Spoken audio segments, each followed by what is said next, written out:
Good morning students.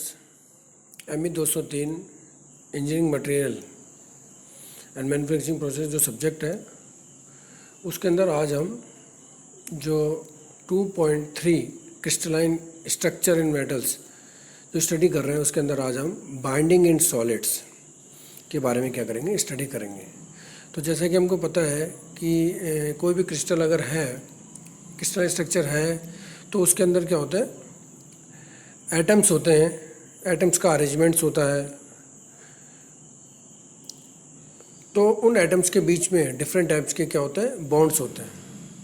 तो किसी भी क्रिस्टल के अंदर एटम्स का अरेंजमेंट हो सकता है, मॉलिक्यूलर का अरेंजमेंट हो सकता है, आयंस का अरेंजमेंट हो सकता है।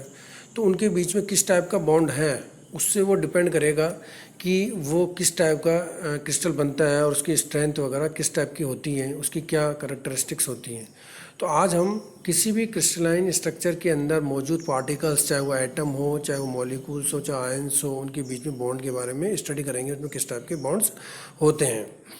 तो हमने ये बताया है कि all the crystals have definite type of attractive forces among themselves which keeps the atom bonded together. These attractive forces are of following type. सबसे पहले हम बात करेंगे मेटालिक बॉन्ड की। तो हम सबसे पहले समझते हैं कि मेटालिक बॉन्ड क्या होता है, किसके बीच में होता है। तो this type of bond results when each atom of the metal constitutes it's valence electron to the formation of electron clouds that spread throughout the solid metals. तो इसमें क्या बताया, जब हम किसी भी क्रिस्टल की बात करते हैं और उसमें जब हम किसी भी, मान लीजिए आगे बात करेंगे यूनिट सेल वगैरह की, जिसके अंदर जो भी पॉइंट्स वगैरह होंगे, जिसमें कि जो भी पॉइंट्स जो पार्टिकल वो क्या एटम है। तो मेटल्स के अंदर क्या होता है, एक तो फ्री इलेक्ट्रॉन्स होते हैं। तो फ्री इलेक्ट्रॉन्स जो होते हैं, दो एटम्स के फ्री इलेक्ट्रॉन्स के बीच में क्या होगी, बॉन्डिंग होगी। ये दो एटम्स के बीच में क्या होगी, बॉन्डिंग होगी। तो वो क्या होगा, मेटालिक बॉन्ड बनाएंगे। तो यही हमने बताया कि this type of the bond results with when each atom of the metals contributes its valence electron to formation of the electron clouds that spread throughout the solid metal. तो solid जो metal होता है उसके अंदर, metal के अंदर क्या होता है, फ्री इलेक्ट्रॉन होते हैं। तो जब दो एटम्स जो हैं उसके फ्री इलेक्ट्रॉन्स क्या करेंगे, बॉन्ड बनाएंगे, तो क्या करेंगे, एक इलेक्ट्रॉन क्लाउड्स वगैरह बनाएंगे और सॉलिड मेटल के अंदर बॉन्ड को क्रिएट करेंगे। A characteristics of metallic bond is that the conduction of electricity and heat are produced by the free movement of the valence electron through the metals. चूँकि जो metals है उसके अंदर क्या है, जो भी एटम्स है उसके अंदर क्या फ्री इलेक्ट्रॉन है, फ्री इलेक्ट्रॉन की वजह से क्या होती है, वो फ्री होते हैं मूव करने के लिए। तो वो क्या होंगे, एक तो इलेक्ट्रिसिटी और हीट के क्या होंगे, अच्छे कंडक्टर होंगे। All metal shows the this types of the bond. तो सभी मेटल्स क्या होंगे, इस टाइप की क्या करेंगे, करेक्टरिस्टिक्स को क्या करते हैं, शो करते हैं। इसको हम डायग्राम से भी समझ सकते हैं। तो जब फर्स्ट डायग्राम के अंदर जैसे हमने बताया मेटालिक बॉन्ड के अंदर, तो ये इसमें जो ब्लैक वाले हमने बताए हैं, ये तो ये क्या हो गए, मेटालिक आयंस हो गए, ये मेटालिक आयंस हो गए। और इसके चारों तरफ क्या है, ये हमने इलेक्ट्रॉन्स को बताया है। तो जो एटम्स है उससे जब इलेक्ट्रॉन निकल गया तो मेटल आयंस बन गया, उसको हम पॉजिटिव बता दिया। और इसके चारों तरफ क्या, इलेक्ट्रॉन्स का क्लाउड्स है। तो जो मेटालिक बॉन्ड बनता है तो उसके अंदर क्या होता है, डिफरेंट एटम्स हैं जो कि आयंस हैं, और इसके चारों तरफ क्या है, फ्री इलेक्ट्रॉन्स हैं। तो इन एटम्स जो कि पॉजिटिव है और इलेक्ट्रॉन नेगेटिव, इनके बीच में क्या होता है, स्ट्रॉन्ग बॉन्ड होता है, जिसको कि अपन क्या होता है, मेटालिक बॉन्ड बोलते हैं। तो जितने भी सॉलिड है जो कि मेटल्स टाइप के हैं उसके अंदर जो क्या होंगे, जो एटम्स हैं उसके अंदर क्या फ्री इलेक्ट्रॉन्स हैं। तो इनके बीच में क्या होता है, दो एटम्स के बीच में क्या होगा, एक स्ट्रॉन्ग बॉन्ड तैयार होगा, that is a metallic bond होगा। ठीक है। तो ये फ्री इलेक्ट्रॉन्स की वजह से क्या होता है, अच्छे हीट के कंडक्टर भी होते हैं। सेकेंड अगर अपन बात करें, आयनिक बॉन्ड की, तो आयनिक बॉन्ड के बारे में बता सकते हैं हम कि this bond exist between the two unlike atoms. तो ये बॉन्ड कब बनता है, जब टू अनलाइक्स क्या होते हैं, एटम्स होते हैं। If an electron is transferred from a metallic atoms to a non metallic atoms, the two resulting ions are held together by the electrostatics attractions. Example इसमें बताया NaCl। तो इसमें कहने का मतलब ये है कि मान लीजिए हमारे पास में कोई NaCl है, हमारे पास में है, तो इसमें Na क्या है, जो है वो क्या है कि जो सोडियम आयन है वो अपना क्या प्लस है और Cl क्या माइनस है। तो ये क्या आयंस फॉर्म के अंदर है हमारे पास में। तो आयंस फॉर्म के अंदर होंगे तो इनके बीच में क्या होगा, इलेक्ट्रोस्टैटिक अट्रैक्शन होगा।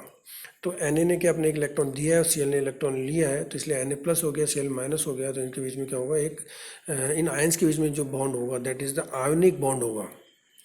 Ionic crystal have poor electrical conductivity and have high hardness and high melting points. तो इनकी क्या होती है, इलेक्ट्रिसिटी क्या होती है, कमज़ोर होती है, क्योंकि ये क्या होता है, एक दूसरे से बंधे होते हैं, दोनों के दोनों पॉजिटिव नेगेटिव एक दूसरे से बंधे होते हैं, तो आयंस एक दूसरे से मूव नहीं कर पाते। उनकी हार्डनेस क्या होती है, ज़्यादा होती है, और ये मेल्टिंग पॉइंट भी क्या होता है, हाई होता है। इसी को अगर हम डायग्राम से समझें तो हम देख सकते हैं, ये हमने आयोनिक बॉन्डिंग बताई है जिसमें कि हमने ये एटम्स बताए हैं, तो ये प्लस आयंस हैं और दूसरे ये ब्लैक वाले जो है माइनस माइनस आयंस है। तो इन प्लस और माइनस के बीच में क्या स्ट्रॉन्ग अट्रैक्शन बॉन्ड्स हैं, बट ये आयंस के बीच में है। जबकि हमने मेटालिक बॉन्ड पढ़ा था, उसमें क्या था, एटम्स थे, ठीक है, एटम्स थे और उनके क्या फ्री इलेक्ट्रॉन्स थे, तो उन एटम्स के बीच में क्या होता है, due to the free electrons क्या होता है, बॉन्डिंग थी। जबकि यहाँ पर क्या है, दो आयंस के बीच में अपोजिट आयंस होने की वजह से, पॉजिटिव नेगेटिव होने की वजह से उनके बीच में क्या अट्रैक्शन है, तो वो बॉन्ड बन रहा है। तो इस टाइप से जो आयन की वजह से जो बॉन्ड क्रिएट होता है वो आयनिक बॉन्ड कहलाता है। तो ये भी क्या होता है, स्ट्रॉन्ग होते हैं, इसलिए इनकी कंडक्टिविटी क्या होती है, कम होती है, आयंस मूव नहीं कर पाते हैं, और ये हीट के क्या होते हैं, बैड कंडक्टर होते हैं। इसी तरह से अगर हम थर्ड बॉन्ड्स की बात करें, that is the covalent bond. तो कोवलेंट बॉन्ड में क्या बताया गया है कि this bond is formed by sharing of the electrons between the adjacent atoms. तो कोवलेंट बॉन्ड में क्या होता है, जो पास के जो हमारे पास में एटम्स होते हैं वो अपने क्या करते हैं, इलेक्ट्रॉन्स की शेयरिंग करते हैं। तो this bond is form by sharing of the electrons between the adjacent atoms. Example जैसे क्लोरीन इसका बहुत बड़ा एक अच्छा एग्जांपल्स है। Covalent crystal are characterised by the poor electrical conductivity and high hardness. तो इनकी इलेक्ट्रिकल कंडक्टिविटी पुअर होती है, क्योंकि एटम्स जा नहीं पाते इधर उधर, इलेक्ट्रॉन जा नहीं पाते हैं, और इसके हार्डनेस क्या होती है, हाई होती है। तो इसको हम डायग्राम से भी समझ सकते हैं कि कोवलेंट बॉन्ड जो हमने तीसरा डायग्राम बताया कोवलेंट बॉन्ड, तो इसमें दो अगर मान लीजिए एटम्स हैं तो उनके जो इलेक्ट्रॉन्स होते हैं वो क्या होते हैं, शेयर होते हैं। शेयर होते हैं, वो प्योरली पूरी तरह से शेयर नहीं होते हैं, बस वो क्या होते हैं, आंशिक तौर पे क्या होते हैं, शेयर होते हैं, इसलिए ना तो आयंस फॉर्म में आ पाते हैं, ठीक है। तो वो जब इलेक्ट्रॉन शेयर करते हैं तो उनके बीच में क्या हो जाता है, एक बॉन्डिंग क्रिएट हो जाती है। तो इस टाइप का जो बॉन्ड होता है उसको अपन क्या बोलते हैं, कोवलेंट बॉन्ड बोलते हैं। इसलिए इनकी इलेक्ट्रिसिटी क्या होती है, एक तो इनकी कंडक्टिविटी क्या होती है, पुअर होती है। तो ये कोवलेंट टाइप की क्या हो गई, बॉन्डिंग हो गई उन एटम्स के बीच में। इसके बाद में जो फोर्थ वन है दैट इज वंडरवाल बॉन्ड्स। तो वंडरवाल बॉन्ड्स क्या है, inert gases and molecules like methanes which have no valence electrons available for the crystalline binding obtain a weak attractive forces as a result of polarization of electrical charges। तो अगर हम example बात करें, methane की बात करें, तो उसमें क्या होते हैं, नो कोई वैलेंस इलेक्ट्रॉन्स नहीं होते हैं, ठीक है, जब ये बाइंडिंग करते हैं। बट ये क्या करते हैं, जैसे CH है, तो C और H के बीच में क्या होता है, ये अट्रैक्टिंग फोर्स होता है due to the polarisation of electrical charges. Polarisation is displacement of the centre of the positive and negative charges in an electrically neutral atoms or molecules when as it is brought close to its neighboring atoms. Its neighbor also become polarized. The resulting weak electrical attraction between neighboring atoms or molecules is the van der Waals forces. तो इसको अगर हम diagram से देखें कि मान लीजिए अगर हमारे पास में इस तरह का अरेंजमेंट है कि ना तो एटम पूरी तरह से जा पा रहे हैं, एटम्स से जो इलेक्ट्रॉन्स हैं ना तो पूरी तरह से क्या हो रहा है, शेयर हो रहे हैं, जैसे कि कोवलेंट बॉन्ड में हुआ था, और ना ही प्रॉपर पूरी तरह से आयनिक की तरह इलेक्ट्रॉन क्या हो गया, ट्रांसफ़र हो गया। तो ना तो इनमें आयनिक बॉन्ड होते हैं ना कोवलेंट बॉन्ड होते हैं। तो वैन डर वाल्स के अंदर क्या होते हैं, जब भी किसी मेटल्स को मान लीजिए कि हम थोड़ा सा प्रेशराइज करते हैं, फोर्स लगाते हैं, तो उसके जो एटम्स होते हैं वो दूसरे की तरफ क्या होते हैं, आंशिक तौर पर डाइवर्स हो जाते हैं, ठीक है। तो जो एक एटम का इलेक्ट्रॉन दूसरी की तरफ डाइवर्स हो गया, दूसरे का पहले की तरफ डाइवर्स हो गया, तो क्या करेंगे, वो एक अट्रैक्शन फोर्स बनाएंगे। तो जब भी हम किसी मटेरियल को कंप्रेस करते हैं या मान लीजिए उस पर फोर्सेस वगैरह लगा रहे हैं, तो उसकी स्ट्रक्चर क्या होती है, चेंज हो जाती है, और उनके बीच में ये क्या हो जाता है, वीक अट्रैक्टिंग फोर्सेस क्या हो जाते हैं, जनरेट हो जाते हैं, जो पोलराइज्ड, और एटम क्या होता है, पोलराइज्ड हो जाते हैं एक तरह से। उन्होंने ना तो पूर्णतः इलेक्ट्रॉन दिया है, ना वो इलेक्ट्रॉन क्या हुआ, शेयरिंग हुई है, ना उन्होंने आयन जनरेट किया है, बट कंप्रेशन की वजह से वो उनका जो इलेक्ट्रॉन है वो दूसरे एटम के कॉन्टेक्ट के अंदर आता है और वो क्या करता है, वीकली अट्रैक्शन फोर्स क्या होता है उनके बीच में जनरेट हो जाते हैं। तो इस टाइप के बॉन्ड जो होते हैं वो क्या होते हैं, वॉन्डर वॉल्स बॉन्डिंग होती हैं। तो इस तरह से अगर हम देखें कि तो किसी भी क्रिस्टल के अंदर 4 तरह के बॉन्ड होते हैं, मेटेलिक बॉन्ड है, आयनिक बॉन्ड है, कोवलेंट बॉन्ड है और वंडरवॉल बॉन्ड्स हैं। तो सबसे ज़्यादा जो स्ट्रॉन्ग है तो वो मेटेलिक बॉन्ड है, जो कि मेटल्स के अंदर होते हैं। मेटल्स के अंदर क्या होते हैं, इलेक्ट्रॉन्स होते हैं, ठीक है। तो जो मेटल्स के अंदर क्या होते हैं, फ्री इलेक्ट्रॉन्स होते हैं और फ्री इलेक्ट्रॉन्स की वजह से क्या होता है, दो एटम्स के बीच में बॉन्डिंग क्रिएट होती है, that is a metallic bonding. इसके बाद में क्या है, आयनिक बॉन्डिंग, जिसमें आयंस के बीच में क्या होता है, स्ट्रॉन्ग अट्रैक्शन फोर्स होता है, इसकी वजह से क्या होता है, बॉन्ड क्रिएट होता है। थर्ड वन कोवलेंट बॉन्ड है, जिसमें कि शेयरिंग की वजह से क्या होता है, बॉन्ड क्रिएट होता है। Last one is the van der Waals bonds है, जो कि वीक अट्रैक्टिव फोर्सेस की वजह से क्या हो जाते हैं, पोलराइज की वजह से क्या हो जाते हैं, बॉन्ड उसके अंदर बॉन्डिंग क्रिएट होती है।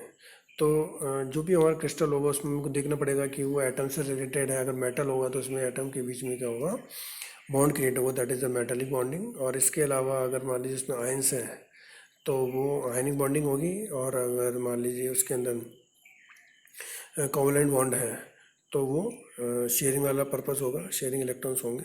तो हमारा जो पार्टिकल्स है वो एटम भी हो सकता है, आयन भी हो सकता है, और हमारा वो जो है वो पोलराइज कंडीशंस के अंदर भी हो सकता है। तो डिपेंड करेगा कि हमारा जो क्रिस्टल है वो डिपेंड करेगा कि बॉन्ड्स के ऊपर, जिस टाइप का बॉन्ड होगा उस टाइप का वो क्या होगा, क्रिस्टल होगा। तो ये बॉन्डिंग की है करेक्टरिस्टिक्स। तो इस आधार पर क्रिस्टल को हम क्या कर सकते हैं, डिफाइन कर सकते हैं कि वो मेटेलिक बॉन्ड है या आयनिक बॉन्ड है या कोवलेंट बॉन्ड है। तो ये आप लोगों को क्लियर हो गया होगा। नेक्स्ट टाइम पर हम स्पेस लैटिस और कोऑर्डिनेशन नंबर पे फैक्टर के बारे में क्या करेंगे, डिस्कस करेंगे। Thank you.